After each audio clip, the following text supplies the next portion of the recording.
There are two things in this world that I love. Bacon and NWR f***ing Origins. Good day my fellow Toms fans, and today I'm bringing you my first video of 2019.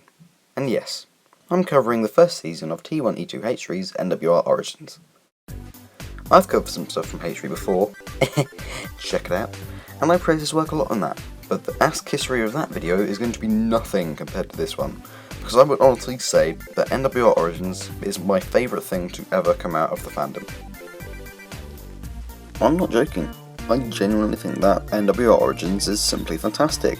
It all just gels so well together. The characterization, the storylines, the voice acting, the writing. It's all very, very good. So, if you've been living under a rock for the past 3 or so years, NWR Origins is a series about how the engines of Sodor came to arrive on the island. The characters focused on are Thomas, Edward, Henry, Gordon, James, Donald, Douglas, and Oliver, as well as other characters that appear.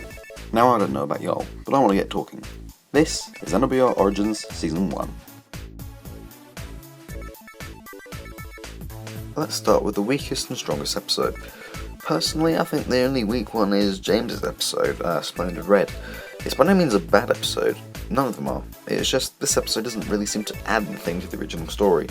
James has an accident with some trucks, pulls some more, and shows him his boss, and that's it. As for the best episode, well, I believe this may be the common consensus, but it's Disgrace of the NWR. Why? One word. Alfred. Not that Alfred. Hey, there's the mighty bastard. The Alfred plotline is probably the best thing in the first season. Nay, Alfred as a character is. How much to get H3 to do an Alfred spin-off series? Actually, now that I think about it, that would kind of suck. It doesn't matter. Anyway, Alfred is actually a pretty good segue into my next category. Voice acting. I'll keep it going with Alfred and say that Darkbull is, like everything with Alfred, the best voice actor in the series. Yeah, geez, everything about Alfred really is just amazing. And just cause it's tradition, whenever I say something is good, I'll show you. So yeah, here's why Darth Bull's epic. At long last, my revenge is about to be completed! Oh Gordon, Henry, you have a very important passenger to meet today, and his name is Lucifer!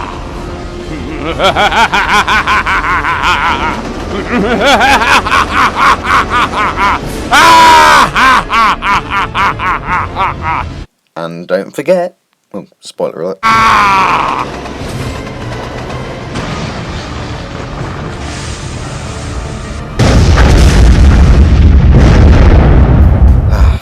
Pure art. T1E2H3 is always good in his respective roles, Gordon especially in this. Especially this line. Oh crap, he's on the same line! I find that so unintentionally funny. And in episode 7 he gives a warning about a bad Scottish accent. To be honest mate, it could be a lot worse, because this accent wasn't really all that bad. When I say it could be a lot worse... Get ready for your Scottish accent, cause it's Donald and Douglas. I mean, that says it all. Will, Ryan and I will never let you forget that. Never. Some others I'd really like to mention are the Pilgorge branch as Oliver and Donald 9 and Douglas 10 as Toad. And though it isn't in a Western accent like I feel like Oliver should be, this is what I feel like young Oliver should sound like. And the same goes for Toad, just not the bit about the Western accent.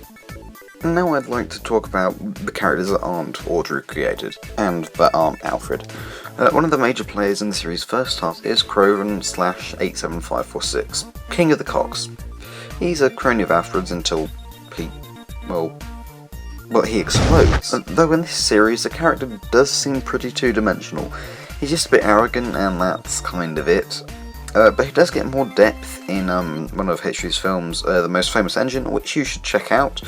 But on his own in this series, he's one of the weaker aspects.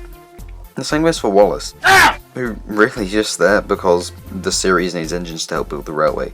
True, characters like Neil, Clive, Matthew, Eagle, and Adam serve that same purpose, but they all seem to have more personality and character than Wallace does. And then of course you've got characters from the Caledonian Railway and the Great Western Railway who are all quite likeable and serve their purposes quite well. Now I just want to mention the ending, the absolutely perfect ending. All of the engines, numbers 1 to 11, down at the docks, staring off into the ocean with the sun in the distance going down, with John Williams' Binary Sunset from Star Wars playing as the series comes to a close.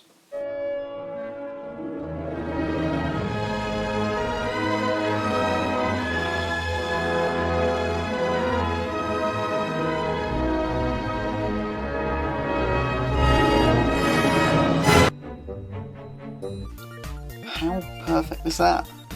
Also, if you couldn't tell, this review was released because of Season 2 of NWR Origins, as it literally comes out tomorrow, and it has episodes featuring Percy, Toby, Duck, Bill and Ben, Mavis, and a two-part finale focusing on Boko. The second season isn't celebrating any major anniversary like the first one was, as it was celebrating 70 years of Thomas and Friends, or Thomas the Tank Engine, whatever. People just wanted it. And I'm not complaining. I'm gladly going to have as much of this series as I can. Also, there that is again, I'm going to be in the Boko episodes, so yeah, look out for my voice. But I think it goes without saying that I'd give NWR Origin Season 1 a 10 out of 10. Yeah, baby! Thank you so much for watching this review, and just to end it all off, here's my ranking and rating of all the episodes. Now, I have no idea what my next review is going to be, so feel free to leave your suggestions in the comments.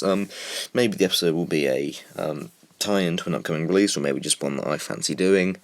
I don't know, but yeah, leave your suggestions, because it helps me as the creator. That way I know what you guys want to see. So yeah, until my next review, I bid you farewell.